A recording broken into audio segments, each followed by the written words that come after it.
ओम नमो भगवते वासुदेवाय। ओम नमो भगवते वासुदेवाय। ओम नमो भगवते वासुदेवाय।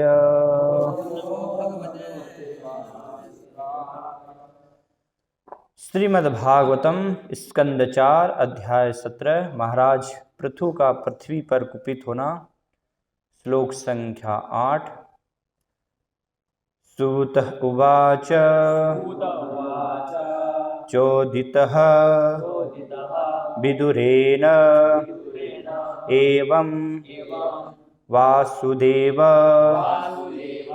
कथां प्रति प्रशस्य तं प्रीतमनः मैत्रेयः प्रत्यभाषत। सूत उवाच चोदितो विदुरेणैवं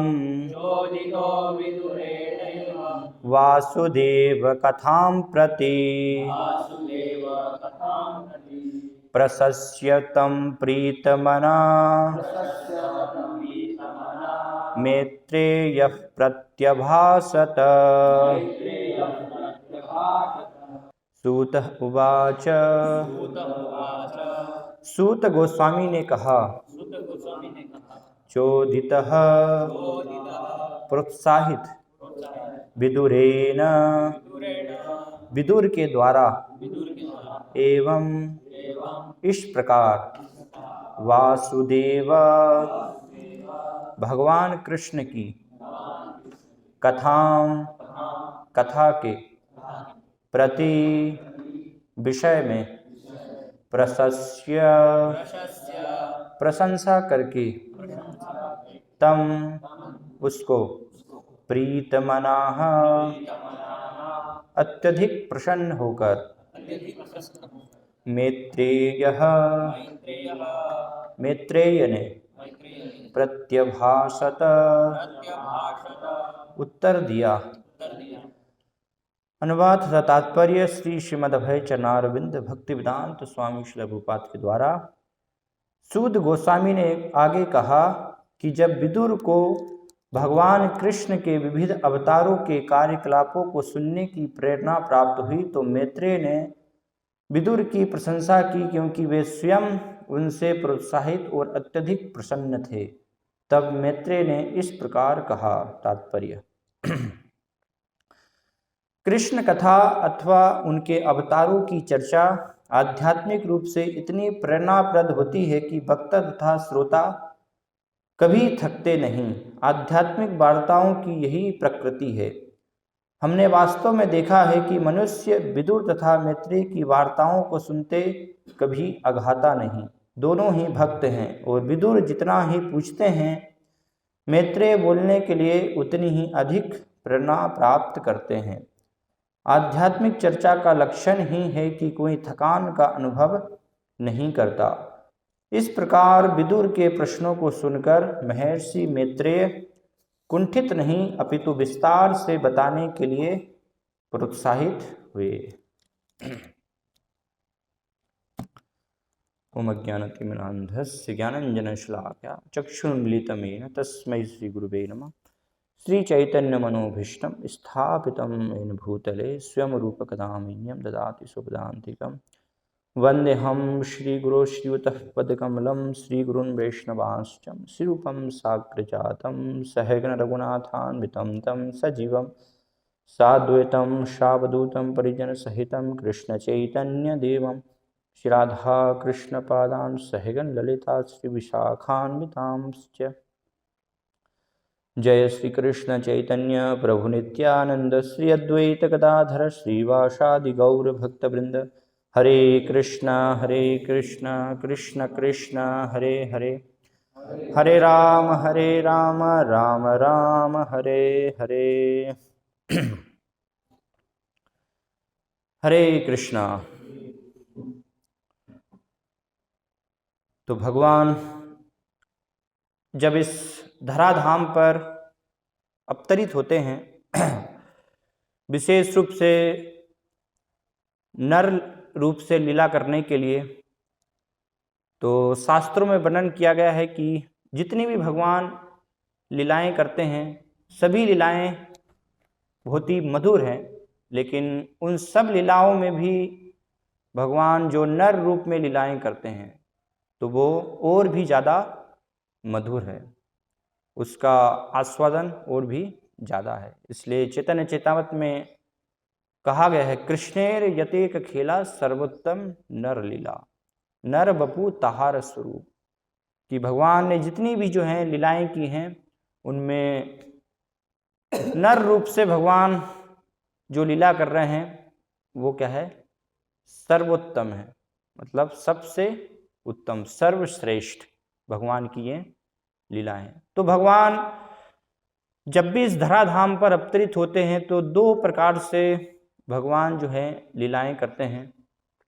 एक प्रकार की भगवान की लीलाएं होती जिनको कि कहा गया है नित्य लीला। नित्य अर्थात जो निरंतर भगवान अपने गोलोक धाम में क्रीड़ा करते रहते हैं, लीलाएं करते हैं, तो उनको कहा गया नित्य लीला। और दूसरी जो है इस भौम जगत में, यहाँ पर जब भगवान आते हैं तो इस जगत में जो लीलाएं करते हैं उनको कहा गया निमित्तिक लीला, है ना। अर्थात ये लीलाएं नित्य रूप से भगवान अपने धाम में प्रदर्शित नहीं करते हैं। जब इस भौतिक जगत में आते हैं तो इस भौतिक जगत में यहीं पर वो लीलाएं करते हैं, जैसे असुरों को मारना, असुरों का वध करना, इस प्रकार की लीलाएं हम देख सकते हैं। तो सारी जो लीलाएं हैं भगवान की वो अलौकिक लीलाएं हैं, असाधारण कार्य हैं भगवान के सभी। इस भौतिक जगत से किसी प्रकार से, तीनों गुणों से उनका कोई भी संबंध नहीं है।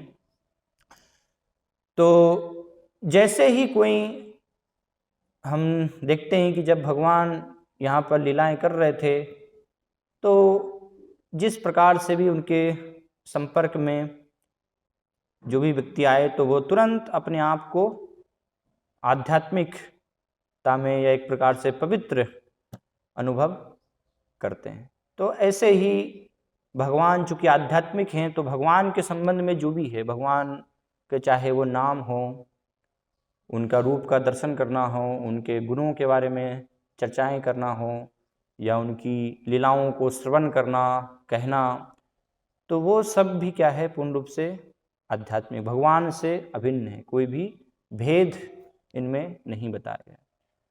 तो जैसे ही हम इनमें से भी किसी के भी संपर्क में आते हैं या इनकी चर्चा करते हैं तो हमारा जीवन भी पूर्ण रूप से भौतिक से क्या हो जाता है, आध्यात्मिक बन जाता है। इसलिए भगवान जब धाम अपने चले गए तो अपने धाम जाने के बाद कि कैसे स्वयं भगवान आए सबका कल्याण करने के लिए, सबको भगवत धाम ले जाने के लिए, लेकिन जब भगवान चले गए, भगवान ने प्रयाण कर दिया और कलयुग का आगमन हो गया, तो भगवान ने अपने पीछे जो है कि जिससे कि सभी जीवात्मा, मेरे भक्तगण जो हैं वो मेरे धाम को पुनः वापस आ पाएँ और नित्य रूप से उनको पोषण प्राप्त हो पाए, तो भगवान अपनी लीलाओं को, अपनी जो है कथाओं को श्रीमद् भागवतम के रूप में इस जगत में छोड़ करके गए, है ना। इसलिए बताया गया, कृष्णे स्वधामोपगते धर्म ज्ञान आदि विषय कलो नष्ट दशा में से पुरानार को अधुनोदित है।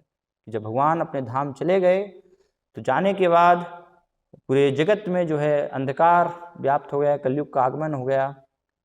तो कलयुग के अंधकार से प्रकाश में आने के लिए, इस इंद्रिय भोग से निकलने के लिए, भूलोक से गोलोक जाने के लिए भगवान का अवतार ये श्रीमद् भागवतम जो है प्रकट हुआ, जिसमें कि भगवान के बारे में, भगवान की लीला कथाओं के बारे में वर्णन किया गया है। तो जैसे ही ये भगवान की लीला कथाओं को सुनने का या कहने का अवसर प्राप्त होता है तो मन और हृदय क्या हो जाता है, प्रफुल्लित हो जाता है ना। यहाँ पर श्रील प्रभुपाद वर्णन कर रहे हैं। तो अभी संवाद जो है ये चल रहा है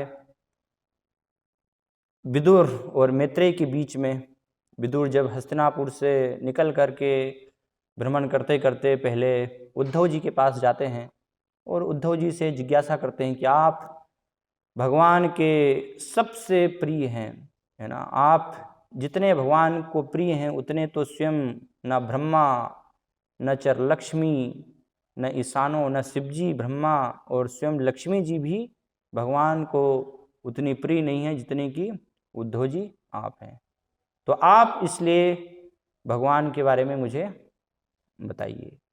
तो उद्धव जी ने कहा कि पास में ही मैत्रेय ऋषि हैं और आप जो हैं उनके पास जाइए, वो आपको भगवान के बारे में वर्णन करेंगे। तो विदुर जी मैत्रेय के पास जाते हैं और मैत्रेय ऋषि विदुर जी के प्रश्नों का उत्तर देते हैं। तो ये पूरा संवाद भागवतम में जो चल रहा है वो मैत्रेय ऋषि और विदुर जी के बीच, उनके माध्यम से हमें भगवान की लीला कथाओं को सुनने का अवसर प्राप्त होता है। ऐसे अगर देखा जाए तो ये कथा जो है वो सुखदेव गोस्वामी राजा परीक्षित को कह रहे हैं और इसी में सूत गोस्वामी, जैसे यहाँ पर वर्णन आ रहा है सूत उवाच, है ना, सूत गोस्वामी जो हैं ये नैमिषारण्य के ऋषियों को वर्णन कर रहे हैं। तो अलग अलग समय पर ये भगवान की लीला कथा इन सभी महाजन जो है महात्माओं के द्वारा कहने का इनको अवसर प्राप्त हुआ।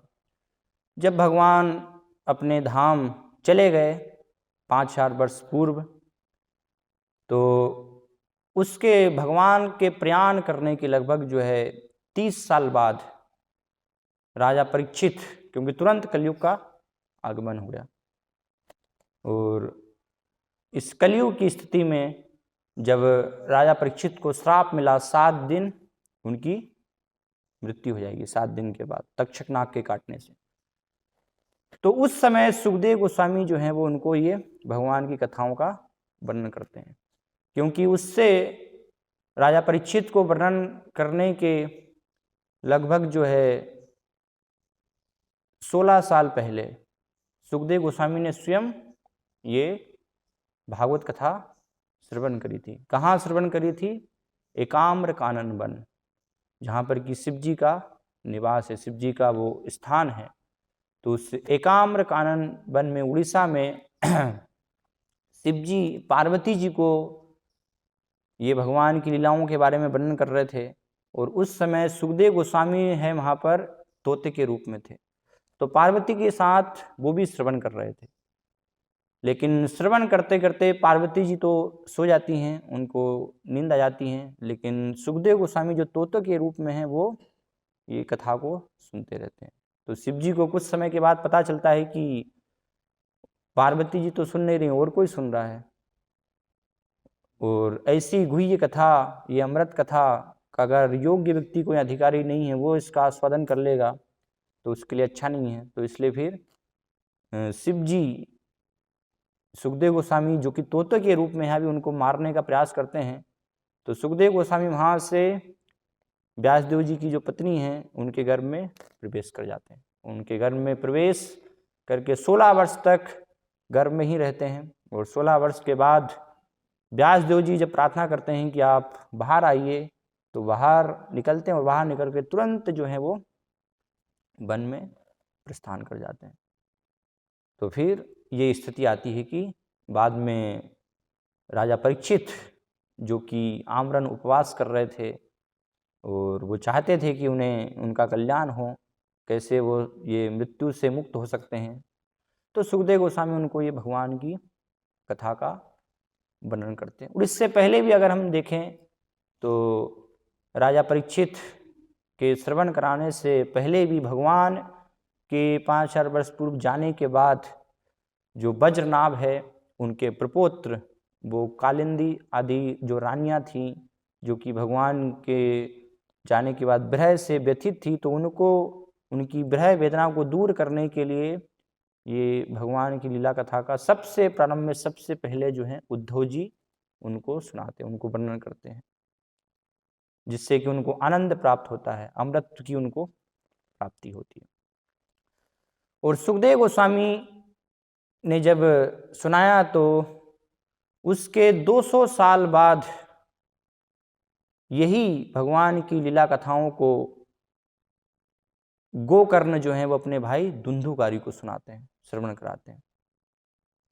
तो उनको भी जिस प्रकार से राजा परीक्षित के जीवन में लाभ हुआ, वही लाभ गोकर्ण ने जब धुंधुकारी को सुनाया तो उनको भी लाभ हुआ। दिव्य विमान आकर के वैकुंठ, उस विमान में बैठ करके भगवान के धाम को गए। और उसके 30 साल बाद सूत गोस्वामी नैमिषारण्य के ऋषियों को श्रवण कराते हैं। तो नैमिषारण्य के जो ऋषि हैं वो 1000 साल तक चलने वाला नैमिषे अनिमिष क्षेत्रे सत्रम स्वर्गाय की सहस्त्र सालों तक चलने वाला वो यज्ञ का क्या है, सभी कल्याण के लिए संपादन कर रहे थे, लेकिन यज्ञ से कोई भी उनको लाभ नहीं हो रहा था। तो सूत गोस्वामी का जब वहां पर आगमन होता है तो सूत गोस्वामी जो है वो बहुत ही भाग्यशाली व्यक्ति हैं, क्योंकि 3 लोगों के वो कृपा पात्र हैं। तो यहाँ पर हम जब सूत कह रहे हैं तो सूत गोस्वामी क्या है, एक प्रकार से एक पद है, पदवी है ना। अलग अलग व्यक्ति अलग अलग समय पर इस पद पर कार्यरत होते हैं। जैसे व्यास है तो व्यास भी एक पद है, व्यास कोई व्यक्ति का नाम नहीं है। जो वेदों को और सभी शास्त्रों को विभाजित करते हैं उनको व्यास कहा गया है। तो वर्तमान में जो व्यास के स्थान पर हैं वो हैं कृष्ण द्वैपायन व्यास, उनको कहा गया कृष्ण द्वैपायन, है ना, पाराशर मुनि के पुत्र। तो ऐसे ही जो सूत गोस्वामी जिनको हम यहाँ पर कह रहे हैं तो वो कौन है, वो है उग्रश्रवा, रोमहर्षण सूत के पुत्र उग्रश्रवा, उनका नाम कहा गया है। तो 3 लोगों के क्या हैं, ये कृपा पात्र हैं। जो रोमहर्षण सूत्र जब पुराणों की कथा कर रहे थे और बलराम जी भ्रमण करते करते जाते हैं तो ये बलराम जी को सारे ऋषि मुनि उठ करके सम्मान देते हैं, उनको प्रणाम करते हैं, लेकिन रोमहर्षण उनको प्रणाम नहीं करते। तो तुरंत बलराम जी शिक्षा देने के लिए एक तिनके को लेकर के और रोमहर्षण सूत की हत्या कर देते हैं। तो जब रोमहर्षण सूत की हत्या हो जाती है तो उनके पुत्र उग्रश्रवा, तो सारे ऋषि मुनि प्रार्थना करते हैं कि आपने इनकी तो हत्या कर दी है, तो कैसे अब भगवान की कथा प्रसारित होगी, कौन जो है भागवतम पुराणों की कथा वर्णन करेगा। तो आप कृपा करके उनके जो पुत्र हैं उनको आशीर्वाद दीजिए, अपनी कृपा प्रदान कीजिए। तो इसलिए बलराम जी जो हैं वो स्वयं प्रत्यक्ष उग्रश्रवा जो रोमहर्षण के पुत्र थे उनके सिर पर अपना हाथ रखते हैं और उनको आशीर्वाद देते हैं कि आज से सारे जो हैं वेद शास्त्र पुराण भगवान की लीला कथा सब कुछ आपको हमेशा के लिए स्मरण रहेगा और आप निरंतर इसका जो है वर्णन सभी को कर पाएंगे। तो ये हम देखते हैं कि बलराम जी स्वयं भगवान की उनको कृपा प्राप्त हुई। फिर दूसरा जो सूत जी हैं वो स्वयं व्यासदेव जी की गोद में खेले हैं, क्योंकि रोमहर्षण सूत व्यासदेव जी के शिष्य थे। तो जब छोटे से बालक थे तो निरंतर उनको व्यासदेव जी का जो कि स्वयं भगवान के अवतार हैं उनका संग प्राप्त हुआ। और तीसरा जब सुखदेव गोस्वामी राजा परीक्षित को ये भगवान की लीला का वर्णन कर रहे थे तब प्रत्यक्ष रूप से वहाँ पर सूत गोस्वामी उपस्थित थे। तो डायरेक्ट क्या है, सुखदेव गोस्वामी के वो शिष्य भी हैं, है ना। तो इस प्रकार से 3 लोगों के सूत गोस्वामी जो हैं वो कृपा पात्र हैं। तो इस प्रकार से जो भगवान की लीला कथा है वो हमें जो प्राप्त होती है तो देखा जाए तो सूत गोस्वामी के माध्यम से। सूत गोस्वामी जो हैं वो नैमिषारण्य के ऋषियों को वर्णन कर रहे हैं। तो नैमिषारण्य के ऋषि जब जिज्ञासा करते हैं कि आप हमें यज्ञ कर रहे हैं, हम यज्ञ करने से कोई लाभ नहीं हो रहा है हमें, है ना, बल्कि उल्टा जो यज्ञ से धुआं निकला तो हमारे सारे मुंह काले हो गए उससे, तो इसलिए आप बताइए कुछ भगवान के बारे में जिससे कि सबका हमारा सबका और सारे समाज का कल्याण हो, हमें सुनाइए। तो बहुत सुंदर वहाँ पर जो है प्रश्न करते हैं। वयम तु न तप्याम उत्तम श्लोक विक्रमे यक्षण बताम रसज्ञानाम स्वादु स्वादु पदे पदे, है ना। तो कि इस प्रकार तो जब प्रश्न करते हैं तो सूत गोस्वामी बहुत ही प्रसन्न होते हैं, है ना, हर्षो उत्साहित हो जाते हैं कि भगवान के बारे में मुझे कुछ कहने का अवसर प्राप्त हुआ है। तो इसलिए सूत गोस्वामी उनको कहते हैं, मुनः साधु पृष्ठो हम भवद्भिर लोक मंगलम यत् कृत कृष्ण संप्रश्नो येनात्मा सुप्रसिद्धति। कि आपने जो है बहुत ही सुंदर प्रश्न किया है, जिससे क्या होता है, ऐसे प्रश्न करने से येनात्मा सुप्रसिद्धति, हमारी जो आत्मा है उसकी प्रसन्नता होती है। तो आपके प्रश्न भवद्भिर लोक मंगलम, सारे जगत के कल्याण के लिए, क्योंकि किसके संबंध में है, वो भगवान के संबंध में है। इसी प्रकार से फिर हम देखते हैं कि जब राजा परीक्षित प्रश्न करते हैं प्रथम स्कंद के अंतिम अध्याय में कि जो मरणासन्न है, मृत्युमुखी है, तो उनके क्या कर्तव्य हैं, उनको क्या करना चाहिए, या समाज के जो जन हैं उन सब के लिए क्या कर्तव्य हैं। तो इस प्रकार का जब प्रश्न राजा परीक्षित पूछते हैं तो सुखदेव गोस्वामी भी बहुत ही प्रसन्न हो जाते हैं, है ना। और इतना प्रसन्न हो जाते हैं कि तुरंत उत्तर देना चालू कर देते हैं, प्रार्थना करना भी भूल जाते हैं कि उत्तर देने से पहले, भगवान की कथा करने से पहले हमें मंगलाचरण करना होता है ना। तो इतने वहाँ पर उत्साहित हो गए कि मंगलाचरण करना भूल गए, पहले डायरेक्ट उत्तर देना चालू कर दिया। तो वहाँ पर भी सुखदेव गोस्वामी जो है कहते हैं, बरियानेस्ते प्रश्न कृतो लोक हितम नृप आत्मविद सम्मतः पुंसाम श्रोतव्यादिषु या पर, कि आपने जो प्रश्न किया है वो क्या है, बरियानेस्ते प्रश्न कृतो लोक हितम नृप, सारे लोक कल्याण के लिए ही है, समाज के कल्याण के लिए। तो और इसी प्रकार से श्रीमद् भागवतम में भी हम देखते हैं दसम स्कंद में, जब वहाँ पर भी नारद जी से प्रश्न करते हैं वसुदेव जी, तो वहाँ पर भी बताया गया है, वासुदेव कथा प्रश्न पुरुषाम स्त्रीन पुनाति ही वक्तारम प्रक्षकम स्रोस्तम तत्पाद सलिलम यथा, कि जिस प्रकार से गंगा जी तीनों लोकों को पवित्र करती है, उच्च लोकों को भी अपने जल से पवित्र बनाती है, और मध्य में पृथ्वी लोक को पवित्र करती है, और नीचे के लोकों को भी पवित्र बनाती है। तो ऐसे ही जब भगवान के बारे में चर्चा की जाती है, उनके संबंध में प्रश्न किया जाता है, उत्तर दिया जाता है, तो इनसे तीन लोगों को लाभ पहुंचता है। वक्तारम, जो वक्ता हैं, है ना, जो बोलने वाले हैं, वो स्वयं अपना शुद्धिकरण करते हैं तो उनको लाभ पहुंचता है। फिर श्रोतागण, जो सुनने वाले हैं, उनको लाभ पहुंचता है, और जो प्रश्न पूछने वाले हैं, तो तीनों प्रकार से तीनों लोगों को इसका लाभ मिलता है, अगर भगवान के संबंध में वो प्रश्न करते हैं। तो जो भी भक्तगण हैं, जैसे ही उनको ये अवसर प्राप्त होता है भगवान के बारे में सुनने का या कहने का, तो शिल प्रपाद यहाँ पर लिख रहे हैं कि वो बहुत ही उत्साहित हो जाते हैं। भगवान के बारे में कहने सुनने में क्या है, कभी भी वो थकते नहीं है ना, वक्ता और श्रोता थकते नहीं। अगर थक रहे हैं तो प्रपाद कहते हैं, प्रपाद एक बार जो है मैंने पूछा, तो प्रपाद ने कहा कि साधु वास्तव में कौन है ना, कि आप उसके पास जाएं, कुछ जिज्ञासा सही होनी चाहिए धर्म के संबंध में, है ना, भगवान के संबंध में। तो अगर आप पूछें तो तुरंत वो उत्तर देने के लिए प्रसन्न हो जाए सुन करके, है ना। अगर साधु कह रहे हैं कि अभी तो मैं थका हुआ हूँ, है ना, मेरे पास समय नहीं है, तो इसका अर्थ क्या, वो साधु नहीं है।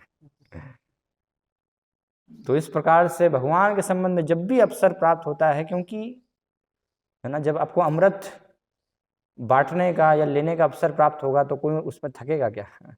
कोई भी थकेगा नहीं, है ना। अगर हम सुनने में थक जा रहे हैं तो इसका अर्थ क्या है, हमारा श्रवण जो है वो वास्तविक अभी श्रवण नहीं है, या बोलने में हम जो है थक जा रहे हैं कि अब बहुत बोल लिया, है ना, तो वो भी क्या है, वास्तविक फिर बोलना हमारा, है ना, हृदय से वो बोलना नहीं हुआ। इसलिए आप देखिए भक्ति सिद्धांत महाराज जो है निरंतर बोलते रहते थे, कथा उनकी चलती रहती थी, है ना, 6 घंटे 7 घंटे, इस प्रकार से।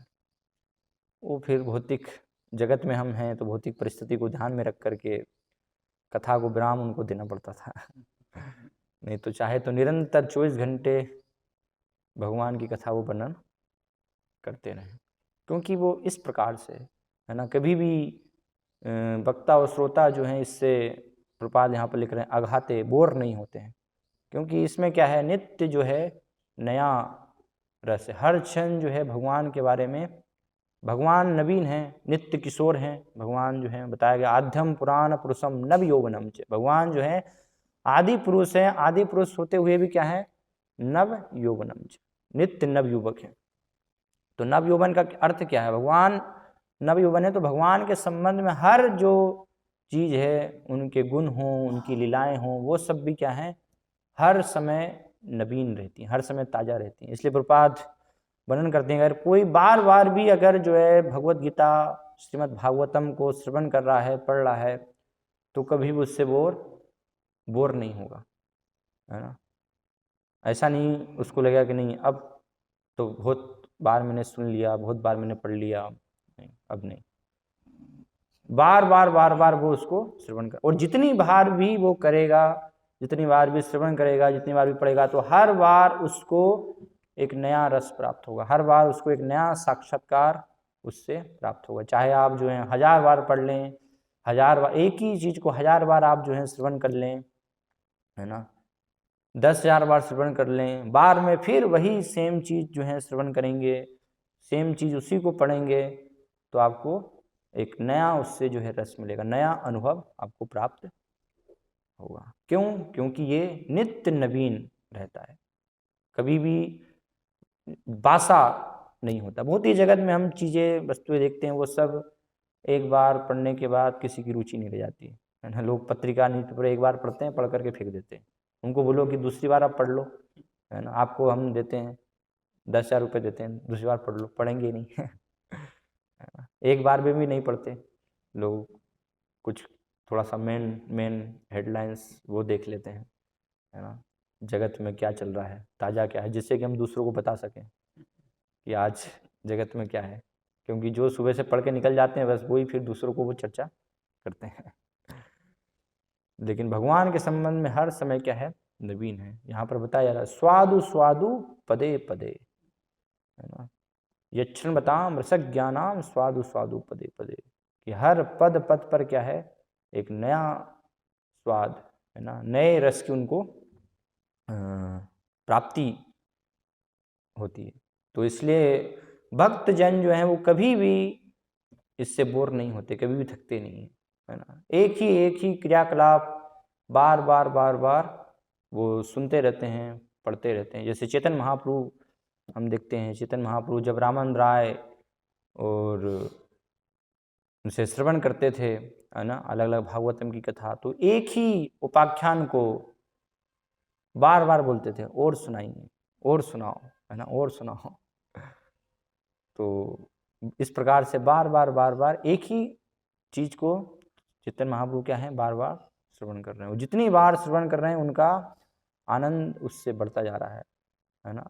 जो उनके भाव हैं, भाव में और क्या होती जा रही है, वृद्धि होती जा रही है। इस प्रकार से हम, और ये नित्य हर दिन का, हर समय का, चेतन महाप्रभु जब जगन्नाथपुरी में थे तो वो हर समय के उनके क्रियाकलाप थे। ऐसा नहीं कि बस कुछ समय के लिए, है ना, निरंतर 24 घंटे हमेशा जो है चेतन महाप्रभु पूरे इसमें डूबे हुए थे, पूरे एब्जॉर्ब, पूरे लीन थे, है ना, भगवान की लीला कथाओं को श्रवण करने के लिए। तो यहाँ पर बताया गया है वयम तू न पितप्याम उत्तम श्लोक विक्रमे, जो भगवान की लीला कथा है, क्यों भक्तगण उससे थकते नहीं, अघाते नहीं हैं, क्योंकि ये भौतिक जगत से इसका तीनों गुणों से कोई भी संबंध नहीं है ना। ये भगवान उत्तम श्लोक विक्रमे, भगवान का एक नाम उत्तम श्लोक वर्णन किया गया है, अर्थात जिनका कि तमह अर्थात अंधकार, अंधेरा होता है, इस जगत को तमह कहा गया है। तो जो तमह से परे है, उत्तम, है ना, जिसका कि इस भौतिक जगत से कोई भी लेना देना नहीं है। तो भगवान के संबंध में जो भी है उसका संबंध इस भौतिक जगत से नहीं होता है। हालांकि इस जगत में भगवान लीलाएं करते हैं ना यहीं पर, लेकिन फिर भी इससे कोई भी संबंध नहीं होता। तो इसलिए बताया गया उत्तम। और ऐसे वर्णन हम जो है भागवतम में अन्यत्र कई जगहों पर जो है हम देखते हैं। जैसे भागवतम में 10वें स्कंद बताया गया, निवृत्त तरसे रूपगीय मानात भवोषधाक्षोत्र मनोभिरामात क उत्तम श्लोक गुणानुभावात पुमान विरजेत बिना पशुघ्नात। कि भगवान का वर्णन जो है वो निवृत्त तरसे रूपगीय मानात, जो पूरी तृष्णा से मुक्त हो चुके हैं, है ना, निवृत्त तरसे, ईर्ष्या द्वेष से, है ना, ऐसे लोगों के द्वारा वो वर्णन किया था। गुरु शिष्य परंपरा में ये वर्णन होता है। और ऐसे वर्णन को सुनने से क्या होता है, भवोषधाक्षोत्र मनोभिरामात, ये भौतिक जगत के लिए क्या है, भव औषधि, इसको औषधि बताया गया है ना। भगवान के बारे में वर्णन क्या है, औषधि है इस जगत से निकलने के लिए।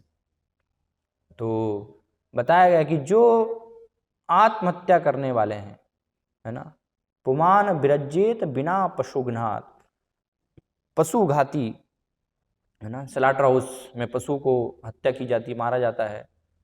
तो आत्मघाती जो है, जो स्वयं अपनी ही आत्मा का हनन करने वाले हैं, ऐसे व्यक्ति ही केवल सुनना नहीं चाहेंगे भगवान के बारे में, है ना।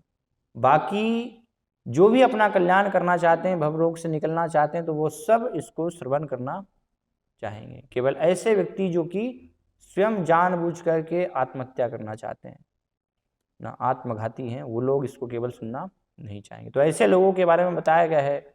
सुखदेव गोस्वामी भागवतम में उनके बारे में बताते हैं कि जो लोग भगवान के बारे में कुछ बोलते या श्रवण नहीं करते हैं, उससे दूर भागने का प्रयास करते हैं, तो बताया गया है बिलो बतो रु उक्र विक्रमान, ये कि उनके जो कान हैं वो क्या हैं, कान जो हैं वो सांप के बिल के समान बताए गए हैं, जो कि भगवान के बारे में श्रवण ना करके और बहुत सारे अलग अलग विषय के बारे में सुनते रहते हैं, चर्चा करते रहते हैं, बोलते रहते हैं, है ना। तो उनके कान सांप के बिल के समान बताए गए हैं। और जीभा उनकी बताई गई है, वो किसके समान है, वो मेंढक के समान है, मेंढक की जीभा के समान वर्णन किया गया है। तो इसलिए जो आत्मगादी है, केवल वही नहीं भगवान के बारे में बार बार सुनना चाहेगा। बाकी जो भी अपना कल्याण करना चाहते हैं, तो वो सब क्या है, सुनना चाहेंगे, क्योंकि ये इस अंधकारमय जगत से परे की चर्चा हो रही है ना। उत्तम श्लोक विक्रम में। फिर श्रीमद् भागवतम में ही वर्णन किया गया है, इदम ही पुंसस तपसस श्रुतस्य वा स्विष्टस्य सुक्तस्य च बुद्धि दत्तयो अभिच्युतो अर्थ कभिभिर निरूपितो यदुत्तम श्लोक गुणानुवर्णनम। यहाँ पर भी यदुत्तम श्लोक, उत्तम श्लोक के बारे में वर्णन किया गया है कि जो भी तपस्या करने से जो लाभ होता है, इदम ही पुंसस तपसा श्रुतस्य वा, तपस्या करने से जो लाभ होता है, जो वेदों को पढ़ने से, वेदों को सुनने से जो लाभ आपको मिलेगा, श्रुतस्य वा सुष्टस्य, अर्थात अलग अलग प्रकार के यज्ञ करने से आपको जो लाभ मिलेगा, सुक्तस्य, जो अलग अलग शास्त्रों की शिक्षा है उसको लेने से जो आपको लाभ होगा, च बुद्धि दत्तयो, और ज्ञानी बनने से, ज्ञान प्राप्त करने से जो लाभ होगा। तो सारे जो कविगण हैं, है ना, वो इसका निर्णय करते हैं कभी भी निरूपितो, कि इसका जो समापन है वो क्या होना चाहिए, उत्तम श्लोक गुणानुवर्णनम, भगवान जो उत्तम श्लोक है उनके गुणानुवर्णन में जाकर के समाप्त हो जाना चाहिए, अर्थात उसमें हमारी रुचि होनी चाहिए वहां पहुंच करके। अगर वो नहीं है, एक व्यग्रता हमारी जो है उत्पन्न नहीं हो रही है ना, कि हमेशा हम सुनने के लिए या कहने के लिए उत्सुक हैं, तो फिर इसका अर्थ है कि जो भी हम चीज़ें या क्रियाएं कर रहे हैं, तो वो क्रियाओं को कहीं ना कहीं वास्तविक परिणाम नहीं हो रहा है या सही रूप से हम नहीं कर रहे हैं। तो भौतिक जगत में हम देखते हैं कि जो स्वाभाविक रूप से होना चाहिए, निरंतर हमारी रुचि, है ना, हमारा उत्साह श्रवण करने के लिए, लेकिन हम देखते हैं कि वो नहीं होता है ना। 1 घंटे से ऊपर हो जाता है तो फिर भक्तगण घड़ी देखने लगते हैं, कब समय जो है पूरा होगा, प्रसाद का समय हो रहा है, लेट हो रहे हैं हम, है ना, कब खत्म करेंगे जो ओम नमो भगवते वासुदेवाय, कब होगा इनका समापन, है ना। तो ये हमारी स्थिति है। लेकिन प्रभुपाद यहाँ पर लिख रहे हैं कि वक्ता और श्रोता जो है कभी भी थकेंगे नहीं, है ना। तो हम तो थक जाते हैं, है ना? आधे घंटे में नींद 1 घंटे के बाद तो फिर कान पूरे बंद हो जाते सुनना, आप तो कुछ भी नहीं सुनेंगे। उसके बाद सिर्फ प्रसाद सुनाई देता है, बस प्रसाद के अलावा और कुछ सुनाई नहीं देता कान में। तो क्यों ऐसा हमारे साथ वास्तव में हो रहा है, हमें ये चीज क्यों नहीं प्राप्त हो रही। यहाँ पर जो प्रपाद, तो क्या प्रपाद ऐसे ही बस लिख रहे हैं, वर्णन कर रहे हैं, है ना, अतिशोक्तिपूर्ण वर्णन कर रहे हैं कि भगवान के बारे में अगर चर्चा होगी तो वक्ता और श्रोता जो हैं वो कभी थकेंगे नहीं, है ना, और कभी भी उससे उबेंगे नहीं, है ना, हमेशा उनको आनंद प्राप्त होता रहता है।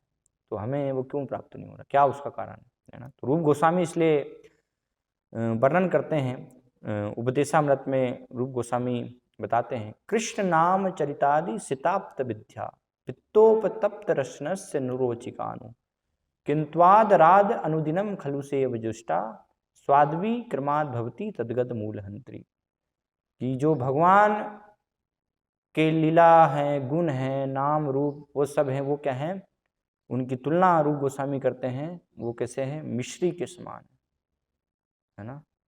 जैसे चेतन चेतनामृत में भी बताया गया है, चैतन्य लीला अमृतपुर कृष्ण लीला सुकरपुर दुहे मिले है सुमाधुर्य साधु गुरु प्रसादे पाए तहा यही अस्वादे।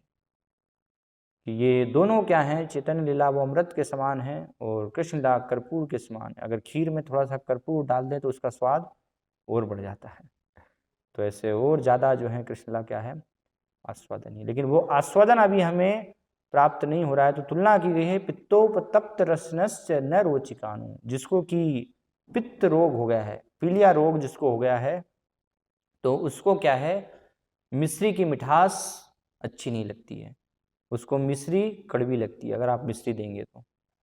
लेकिन उसका इलाज बताया गया, उसका इलाज क्या है कि जिसको पीलिया रोग हुआ है उसको अगर थोड़ी थोड़ी आप मिश्री दें तो उससे उसका रोग क्या हो जाएगा, कम हो जाएगा, धीरे धीरे उसका रोग चला जाएगा और मिश्री की जो स्वाभाविक मिठास है उसको आने लगी। तो ऐसे ही अभी हम क्या हैं, इस भौतिक जगत में सब पीलिया रोग से पीड़ित हैं।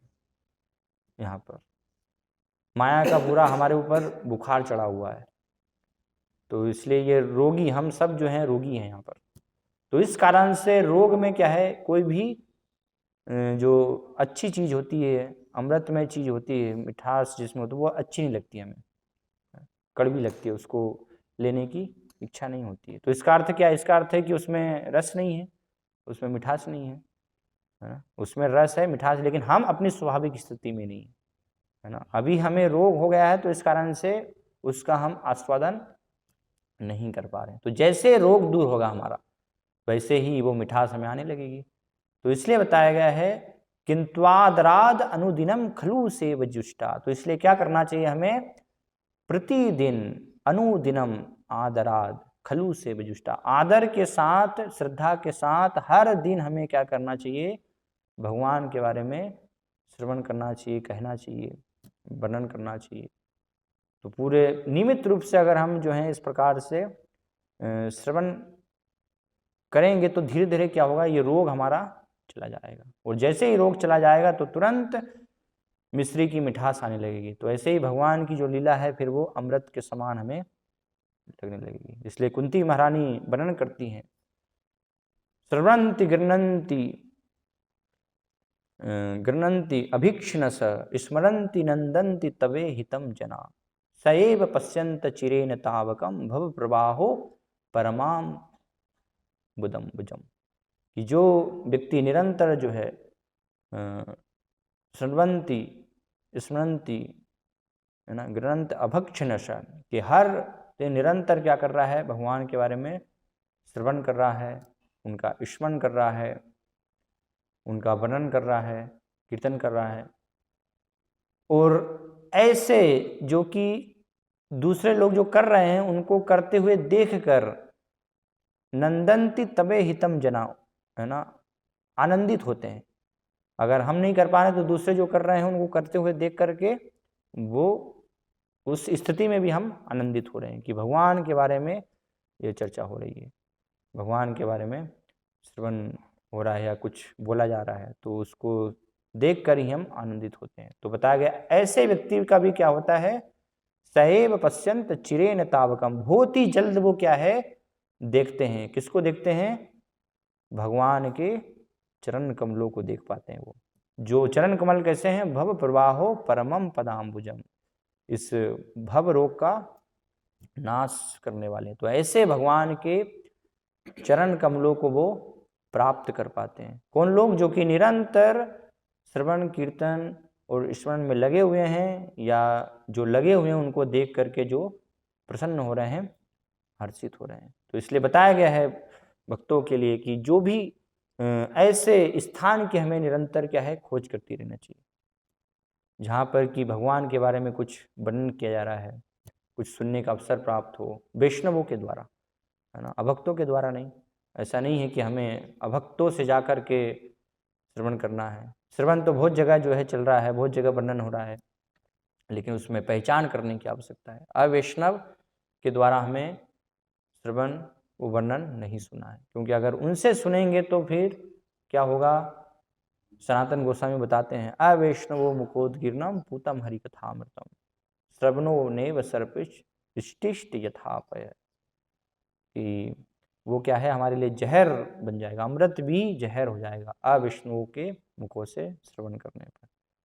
तो ऐसे स्थान की खोज करनी चाहिए, लेकिन कहाँ? जहाँ पर वैष्णवगण जो हैं भगवान के बारे में कह रहे हैं, भगवान के बारे में श्रवण कर रहे हैं, तो उनके संग में उन स्थानों की हमें खोज करनी चाहिए। इसलिए भागवतम में, श्रीमद् भागवतम में बहुत सुंदर वर्णन किया गया है कि भक्त को एक ऐसे स्थान पर रहना चाहिए, है ना, जहाँ के निरंतर भगवान के बारे में अगर उसको ऐसे स्थान पर कभी भी नहीं रहना चाहिए जहाँ की भगवान का श्रवण कीर्तन नहीं हो रहा हो। तो बताया गया नयत्र वैकुंठ कथा सुधापगा, कि यहाँ पर भगवान वैकुंठ उनकी कथा का वर्णन नहीं हो रहा है, कथा सुधापगा न साधभो भागवतास्तदाश्रया, और जहाँ पर उनका वर्णन करने वाले वैष्णवगण नहीं हैं, साधुगण भक्तगण नहीं हैं। न यत्र यज्ञे समखा महोत्सवा, जहाँ पर निरंतर जो है संकीर्तन यज्ञ नहीं होते हैं, ऐसे महोत्सवों का जिसमें कि भगवान का श्रवण हो रहा है, भगवान के बारे में कीर्तन हो रहा है, उनके नाम रूप लीलाओं की चर्चा की जा रही है ना, वो सब नहीं हो रहा है। तो बताया गया है सुरेश लोकोपि नवैष सभ्यताम, कि ऐसे स्थान में वो चाहे स्वर्ग लोक भी क्यों ना हो, है ना, सुरेश का लोक क्यों ना, उस स्थान में भी हमें नहीं रहना चाहिए। तो ऐसे स्थान में रहना चाहिए जहाँ पर कि निरंतर ये वर्णन किया जा रहा हो, क्योंकि ये करते रहेंगे हम अनुदिनम, हर दिन जो है करते रहेंगे, तो करते रहने से ही क्या हो जाएगा? हमारा रोग दूर हो जाएगा और वो स्वाभाविक मिठास हमें आने लगेगी। इसलिए रूप गोस्वामी बताते हैं तन्नाम रूप चरितादि सुकृत नानु, है ना, रसना नियोज्य क्रमेण मनसो, कि हर दिन, है ना, सभी उपदेशों का जो सार है वो क्या है? रूप गोस्वामी बताते हैं कि निरंतर हर समय तन्नाम रूप चरितादि सुकृत नानु, भगवान के जो नाम रूप गुण लीलाएं हैं उनको कहने में, उनको श्रवण करने में हमारा मन और हमारी रचना, मन सा रचना नियोज्य, उसमें जो है नियोज्य होना चाहिए। और उसके लिए क्या करना चाहिए? तिष्ठन ब्रजे तदनुगामी तदानुरागी जनानुगामी, कि उसके लिए ब्रज में वास करना चाहिए, है ना, तिष्ठन ब्रजे जनानुगामी, जहाँ पर कि भगवान के भक्तगण हैं। तिष्ठन ब्रजे जनानुगामी कालम नए दखिल इत्योपदेश तारम, और एक क्षण भी जो है वो इनके बिना व्यर्थ नहीं गवाना चाहिए। ये क्या है? कालम नए दखिल इत्योपदेश सारम, सभी उपदेशों का सार ये है। तो इसलिए सार को हमें ग्रहण करना है। तो रूप गोस्वामी बता रहे हैं सार क्या है, कि सारे जो उपदेश हैं जितनी भी वेद पुराण सब शिक्षाएं अलग अलग हैं, उन सब का उपदेशों का सार क्या है, रूप गोस्वामी अपनी उपदेशामृत में वर्णन कर रहे हैं कि निरंतर हमें अपना समय इस प्रकार से होना चाहिए जिससे भगवान के नाम रूप गुण लीलाओं को हम श्रवण करते रहें, उनका वर्णन करते रहें, क्योंकि ये करते रहेंगे, करते रहने से ही ये हमारी बीमारी जो है धीरे धीरे ठीक हो जाएगी। इसके अलावा और कोई दूसरा उपाय नहीं है ना। यही एकमात्र केवल जो है विधि है। पूरी श्रद्धा के साथ, आदर के साथ, भले ही हमें प्रारंभिक स्थिति में उससे हम बोर हो रहे हों, है ना, लेकिन उसी को करते रहेंगे, बार बार करते रहेंगे तो वो स्वाभाविक अवस्था को हम प्राप्त हो पाएंगे, क्योंकि ये श्रवण की ही पद्धति है। श्रवण और कीर्तन स्मरण, ये भागवत विधि इसको बताया गया है ना, पंचरात्र विधि और भागवत विधि। तो श्रवण कीर्तन स्मरण ये तीन जो है ये क्या है, भागवत विधि बताया गया। इसके बाद फिर अर्चनम वंदनम, तो वो जो है पंचरात्रि विधि बताएगी। तो कलयुग में भागवत जो विधि है उस पर ज़्यादा बल दिया गया, उसको ज़्यादा महत्व दिया गया। तो इस भागवत विधि को अगर हम अपनाते हैं ना, अर्थात श्रवण कीर्तन करना, और फिर श्रवण कीर्तन जो हमने किया है तो उसका स्मरण करना, उस पर चिंतन करना, हमारा मन जो है कि हमने क्या श्रवण किया है, ध्यान करने का उस पर प्रयास, उसको हृदय में ले जाने का प्रयास करना। तो इस प्रकार से तीनों प्रक्रियाओं को अगर हम हर दिन करते रहेंगे, है ना, निरंतर, तो उससे क्या होगा, हमें लाभ होगा, वास्तविक हमें अमृतम की प्राप्ति होगी। इसके अलावा और कोई दूसरी विधि नहीं है। इस कलयुग के लिए दूसरी कोई भी विधि का वर्णन नहीं किया गया, और वो ये स्थिति हम जो है प्राप्त कर पाएंगे, जो कि यहाँ पर हम देख रहे हैं शिलपाद वर्णन कर रहे हैं। विदुर जी और मैत्रेय ऋषि को जो आस्वादन हो रहा है ना, सुखदेव गोस्वामी राजा परीक्षित को जो आस्वादन हो रहा है, सूद गोस्वामी और नैमिषारण्य ऋषि जो हैं उन दोनों को जो आस्वादन हो रहा है, तो वही आस्वादन क्या होगा, वो हमें भी होगा, क्योंकि कोई अंतर नहीं। ऐसा नहीं कि वो लोग जब वर्णन कर रहे थे तो वो समय अलग था, है ना, और अभी वर्णन हो रहा है, नहीं, कोई अंतर नहीं है उसमें। तो बात कहते हैं कि गुरु शिष्य परंपरा से अगर वही भगवान की कथा वर्णन हो रही है तो सेम वही लाभ होगा, जो लाभ अर्जुन को हुआ, जो लाभ राजा परीक्षित को हुआ, जो नैमिषारण्य के ऋषियों को हुआ, है ना, वही लाभ क्या होगा, वही लाभ हमें भी होगा। कोई किसी भी प्रकार से उसमें अंतर नहीं है, बस उसको हम किस प्रकार से ले रहे हैं, किस प्रकार से उसको ग्रहण कर रहे हैं, वो विधि का अंतर है। तो पूरी अगर श्रद्धा के साथ हम लेते जाएंगे, ग्रहण करते जाएंगे, तो हमें हो सकता है कि नहीं, इतने समय से तो हम कर रहे हैं, है ना, कितनी बार हमने जो है सुन लिया है, कितनी बार हमने पढ़ लिया है, लेकिन ऐसा लग रहा है कि अभी कुछ हो ही नहीं रहा है ना। हमारे मन में, हमारे हृदय में सारे अनर्थ ज्यों के त्यों बने हुए हैं। तो नहीं, उससे जो है हमें निराश नहीं होना चाहिए, उससे हमें घबराना नहीं चाहिए, है ना, क्योंकि हमारे अनर्थों की जड़ जो है, अनर्थ हमारे बहुत ही लंबे हैं, है ना। जो बेड़ियाँ हृदय में जो गांठ बंधी हुई हैं तो बहुत जन्मों जन्मों की हैं, कोई वो एक जन्म की नहीं है।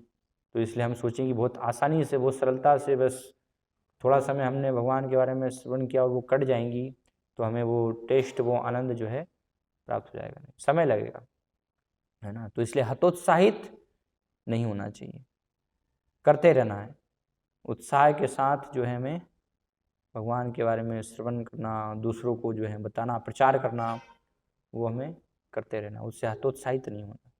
तो करते रहेंगे तो फिर क्या होगा, धीरे धीरे ये गांठ जो है, वो सब ग्रंथियां हृदय की हैं, वो कटती जाएंगी, क्योंकि यही एकमात्र ज्ञान, इस भगवत ज्ञान जो है, भगवान के बारे में जो चर्चा है, वही उसका उपाय बताया गया, उनको काटने के लिए ना, सारी बेड़ियों को तोड़ने के लिए, और कोई दूसरा उपाय नहीं बताया गया।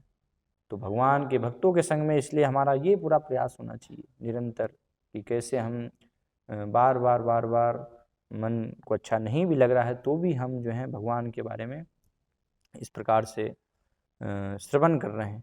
तो वो श्रवण करने से ये जो स्थिति है यहाँ पर हम जो देख रहे हैं मैत्रेय मुनि और विदुर जी, उनको जो आनंद प्राप्त हो रहा है, फिर वही आनंद हमें भी प्राप्त होगा ना, निरंतर की दूसरी फिर हमारी कोई इच्छा नहीं रह जाएगी। एक व्यग्रता हमारे अंदर जो है उत्पन्न होगी, जहाँ पर तुरंत कान में अगर भगवान की लीला कथा हम श्रवण करेंगे तो और ज़्यादा जो है वो सुनने के लिए हम उत्साहित हो जाएंगे ना, उसको सुनना चाहेंगे। जैसे रूप गोस्वामी वर्णन कर रहे हैं, या पृथु महाराज आगे जब 4 कुमार की कृपा उनको प्राप्त होगी तो बाद में वो वहाँ पर भी वर्णन करेंगे, उनसे प्रार्थना, भगवान जब स्वयं अवतरित होंगे उनके राज्य में दर्शन देंगे तो भगवान से बहुत सुंदर प्रार्थना कर रहे हैं कि आप मुझे जो हैं करोड़ों कान दीजिए, मुझे करोड़ों जो हैं जिह्वाएं दीजिए, जिससे कि मैं भगवान के बारे में वर्णन कर सकूं और भगवान के बारे में सुन सकूं। क्योंकि 2 कान भी क्या है उनको कम पड़ रहे हैं पृथु महाराज को, है ना। वहाँ पर तो करोड़ों जो है कान मांग रहे हैं, करोड़ों जिह्वाएं मांग रहे हैं। तो क्यों, क्या केवल वो ऐसे ही बस बोल रहे हैं? नहीं, ये वास्तविकता है ना, कि वास्तव में अगर कोई किसी को भगवान के संबंध में ये आस्वादन जब प्राप्त हो रहा है तो वो इस प्रकार से जिज्ञासा करेगा, है ना, इस प्रकार से वो चाहेगा कि मैं 2 कान भी उसके लिए सुनने के लिए कम होंगे, एक जीवा भी भगवान का गुणगान इतना है कि वो वर्णन करने के लिए भी कम होगा। हर दिन 24 घंटे निरंतर भी अगर वो करता रहे तो भी, जैसे प्रपाद यहाँ पर बता रहे हैं कि वो कभी भी थकेगा नहीं, है ना। इसलिए सुखदेव गोस्वामी ने राजा परीक्षित की परीक्षा करने के लिए उनसे जो है पूछा कि अगर आप थक गए हों तो थोड़ा सा रेस्ट ले लेते हैं हम। कथा में कोई भागी नहीं जा रही है, बाद में बता दूंगा, यहीं पर हूँ, है ना, परीक्षा लेने के लिए कि वास्तव में ये श्रोता है कि नहीं, सुन रहे हैं कि नहीं सुन रहे। तो राजा परीक्षित क्या कहते हैं, नैसाति दुस्सहा छुन्माम त्यक्तोदम विवाधते पिबंतम त्वन्मुखाम भोज अच्युतम हरिकथामृतम।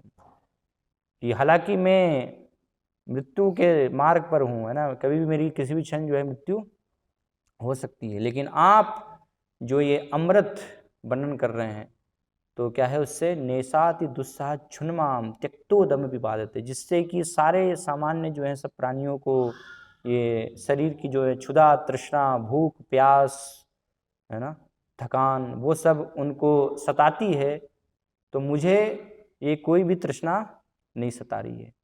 क्यों? क्योंकि आपके मुख से पिबंतम तन्मुखाम भोज अच्युतम हरिकथामृतम, आपके मुख से भगवान अच्युत उनकी हरि जो है उनकी कथा का मैं अमृतम का क्या कर रहा हूँ, पान कर रहा हूँ। तो ये राजा परीक्षित जो हैं वर्णन करते हैं। तो इसलिए भगवान की कथा क्या है, वास्तविक उसमें जो है अमृत है, और उसको प्राप्त करने के बाद और ज़्यादा जो है हमारी वास्तव में इच्छा होगी। और इसके अलावा जगत में जो कुछ भी है वो सब निरस है ना, किसी में भी वास्तविक रस नहीं है। इसलिए एक प्रश्न किया गया, वो एक पुराणों में सुंदर एक श्लोक आता है, वहाँ पर वर्णन किया गया कि अमृतम का जो है वास वास्तव में कहाँ होता है। तो बताया गया कहा गया है कि अब्धो विधो वधुमुखे फनिनाम निवासे, कि अलग अलग कवि जन जो हैं उन्होंने वर्णन किया कि अब्धो अर्थात समुद्र में वास होता है ना, अब्धो विधो, फिर बताया गया कि चंद्रमा में उसका अमृतम का वास होता है, और वधु मुखे, जो वधु मुख है उसके मुख में वास होता है, सुंदरता सुंदर स्त्री के रूप में वास होता है। फिर फनी नाम निवास से, जो सर्प है उसकी फनी के ऊपर नाग, वहाँ पर अमृतकम का वास होता है। फिर कहा कि ये 4 जो है स्थान में भी वास्तविक रूप से अमृत में, वास्तविक अमृत कहाँ है, स्वर्गे सुधा वसति वही विबुधा वदंती। बहुत सारे विद्वान जन कहते हैं कि स्वर्ग में वास्तव में क्या होता है, अमृत प्राप्त होता है, वास होता है। इसलिए तो सब स्वर्ग जाने की जिज्ञासा करते हैं कि हमें स्वर्ग प्राप्त हो जाए, है ना। तो ऐसे सबका मत हुआ, लेकिन बाद में जो है वर्णन किया कि अगर ये सब में जो है अमृत अगर स्थानों पर होता तो फिर बताएगा क्षारम क्षयम मृतम गरलम पतितम, कि अगर समुद्र में अमृत होता तो फिर उसमें वहाँ पर जो है खारा, उसका जल जो है खारा क्यों होता, क्षारम, है ना। क्षयम, चंद्रमा में अगर अमृतम का वास होता तो फिर चंद्रमा भी हम देखते हैं कि वो उसकी कलाएं सब छीन होती रहती हैं, है ना। जब अमावस्या पूर्णिमा से अमावस्या आती है तो सारा सब कलाएं छीन हो जाती हैं, तो फिर वो तो नहीं होना चाहिए, है ना। क्षारम क्षयम मृतम, अगर बधि मुख में जो है वास होता तो पति जो हैं अपनी पत्नी का सुंदर रूप देख रहे हैं, दर्शन कर रहे हैं, तो फिर तो उनकी मृत्यु नहीं होनी चाहिए थी। लेकिन ऐसी स्त्रियां भी विधवा होती हैं, तो उसका अर्थ क्या है कि वहाँ पर भी वधु मुख में भी अमृत का वास नहीं है। और अगर फनी नाम निवास से, वहाँ पर अगर अमृतम होता तो फिर गरलम, वहाँ पर विष क्यों है ना। अगर सर्प की मणि में अमृत है तो फिर वहाँ पर विष भी तो है, जहर। तो अर्थात वहाँ पर भी वास्तविक रूप से अमृत नहीं है। और स्वर्ग में अगर अमृत होता तो फिर पतंती, स्वर्ग से फिर पतन क्यों होता है, छीने पुण्य मर्त लोकम पस्तंती, तो इस भौतिक जगत में फिर वो गिरते नहीं। तो इसलिए निर्णय किया कि ये कहीं भी जो है वास्तविक रूप से अमृत नहीं है। तो वास्तविक अगर अमृत है तो वो बताया गया है सुधा वैवसती भगवत जनानाम, जो भगवत जन जो हैं उनके मुख में वास्तविक सुधा वास करती है, क्योंकि निरंतर भगवान अच्युतम हरिकथामृतम, भगवान अच्युत के बारे में वो वर्णन करते हैं और सुनते हैं, है ना। तो जिससे कि सारा जगत का वास्तविक रूप से कल्याण होता है। हरे कृष्णा। तो यहाँ पर हम विराम देंगे। अगर प्रश्न है, जिज्ञासा पूछ सकते हैं किसी के।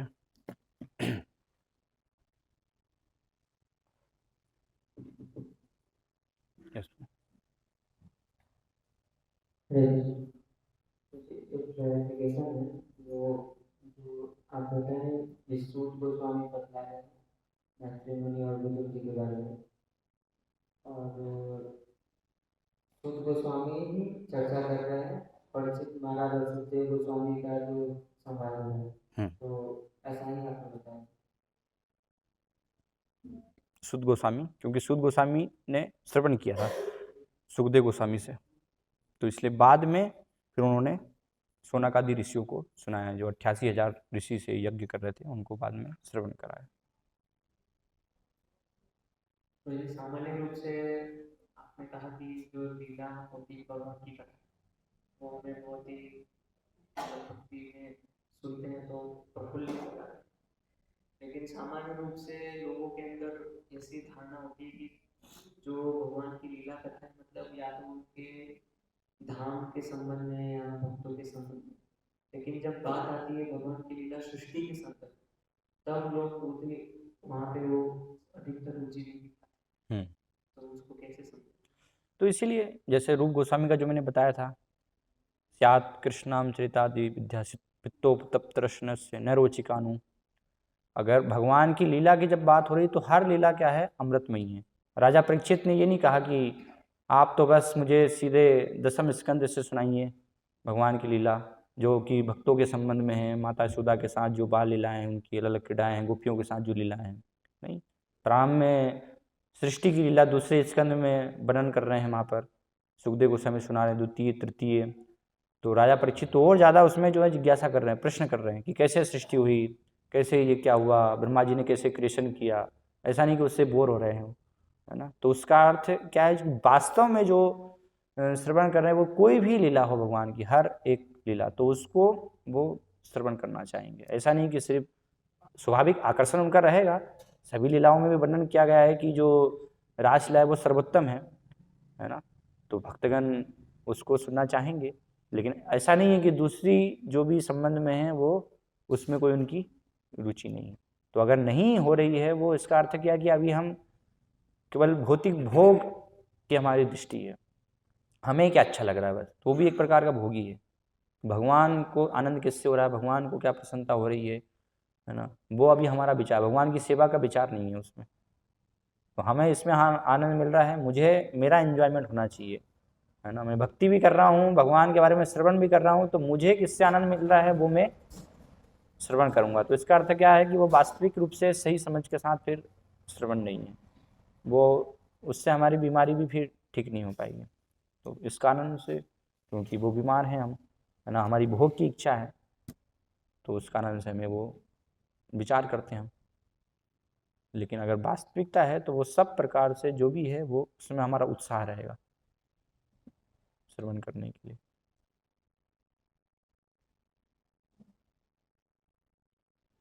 यस।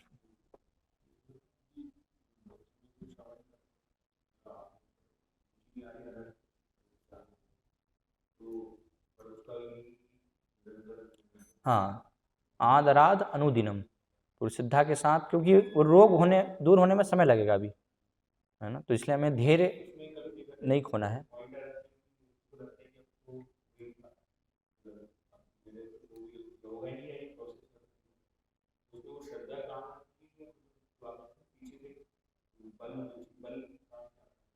श्रद्धा हमारी है कि नहीं, हमें करते रहना है ना, वो हमारी प्रेरणा होनी चाहिए इस प्रकार से कि कुछ भी हो जाए मुझे यही मार्ग है, ये हमारी दृढ़ श्रद्धा होनी चाहिए कि एकमात्र कृष्ण भक्ति को करने से ही मेरे सारे कार्य पूर्ण, इसके अलावा और कोई दूसरा मार्ग नहीं है। कृष्ण भक्ति के लिए सर्वक्रम कृत हो। तो ये अगर श्रद्धा है कि ये श्रद्धा जो है कि ये विधि का मुझे पालन करना है ना, इसके अलावा दूसरा कोई मार्ग नहीं है। अब मुझे अभी लाभ नहीं हो पा रहा है उसको करने से उतना जो प्राप्त होना चाहिए, तो ठीक है, मैं और जो है उसको करता रहूँगा, करने का प्रयास करूँगा, है ना। मतलब कमी वो हमें सोचना चाहिए कि कमी मेरी तरफ से, मैं ठीक से नहीं कर पा रहा हूँ, क्योंकि जो यहाँ पर हम देख रहे हैं जो लोग कर रहे हैं उनको तो वो दिव्य उन्माद और आनंद की अवस्था प्राप्त हो रही है। तो जब उनको प्राप्त हो रहा है और मुझे नहीं हो रहा है, तो इसका अर्थ क्या है कि मुझे अपना धैर्य नहीं खोना है। मैं कुछ ना कुछ जो है मेरे कमी से या सही से नहीं मैं कर पा रहा हूँ, तो मुझे प्रयास करना है। या हो सकता है कि हम सही से कर रहे हों, है ना, ऐसा नहीं कि सही से नहीं कर रहे हों, सही से भी कर रहे हों, लेकिन अनर्थ बहुत हमारे जन्मों जन्मों के हैं, तो अनर्थ हटने में समय लगेगा। जब अनर्थ हटेंगे, हमारे पाप हटेंगे, तभी तो वो वास्तविक रस आनंद की हमें प्राप्ति होगी। तो उसके लिए धैर्य भी रखना जरूरी है। ऐसा नहीं कि तुरंत बस कुछ समय में ही सारा कार्य हो जाएगा, ऐसा नहीं होगा। तो इसलिए धैर्य होना चाहिए।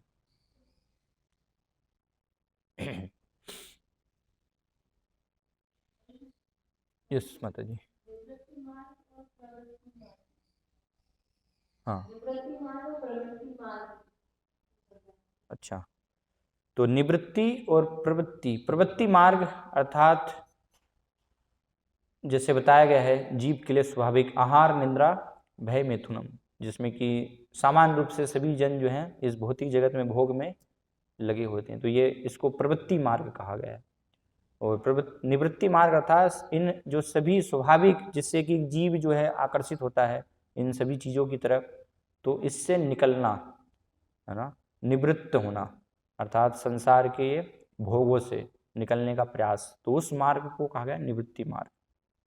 जिस तो वैदिक संस्कृति में उसकी अलग अलग विधियां हैं। वैदिक निवृत्ति मार्ग पर आने के लिए वैदिक संस्कृति में हम देखते हैं वर्णाश्रम व्यवस्था के अंतर्गत कैसे धीरे धीरे सनय सनय जो हैं व्यक्ति आ पाएँ, तो उसके लिए फिर अलग अलग वहाँ पर उपाय बताया गया है कि आप धर्म अर्थ काम मोक्ष, क्योंकि स्वाभाविक रूप से सब लोग जो हैं आसक्त हैं, तो तुरंत इतनी उनकी आसक्ति है कि वो भक्ति को ग्रहण नहीं कर पाते हैं। तो इसलिए फिर बताया कि धर्म का पालन कीजिए, है ना, आपकी भोग की इच्छा है लेकिन धर्म के अनुसार आप कीजिए। तो धर्म के अनुसार जब करेंगे तो धीरे धीरे उससे फिर उनके अंदर ज्ञान प्राप्त होगा और ज्ञान प्राप्त करने से फिर मोक्ष की इच्छा वो प्रेरित होंगे। तो ऐसे ये वर्णाश्रम व्यवस्था में वैदिक संस्कृति में क्रमिक मार्ग बताया गया है ना। लेकिन कलयुग में जो है वो निवृत्ति मार्ग प्राप्त करने के लिए केवल भक्ति का मार्ग है, क्योंकि ये क्रम में तो कई हमारे जीवन बीत जाएंगे।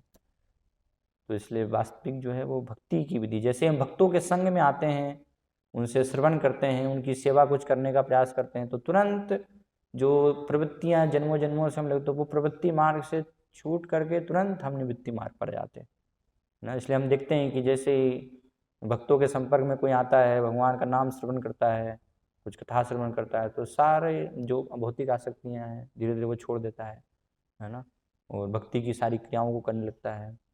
जैसे शिलप्रपात के संपर्क में आए हैं सारे पाश्चात्य के लोग, तो कैसे तुरंत जो इतने भोग में डूबे हुए थे, प्रवृत्तियों में पड़े हुए, तो वो सब उन्होंने तुरंत त्याग कर दिया, ज़्यादा उनको समय नहीं लगा।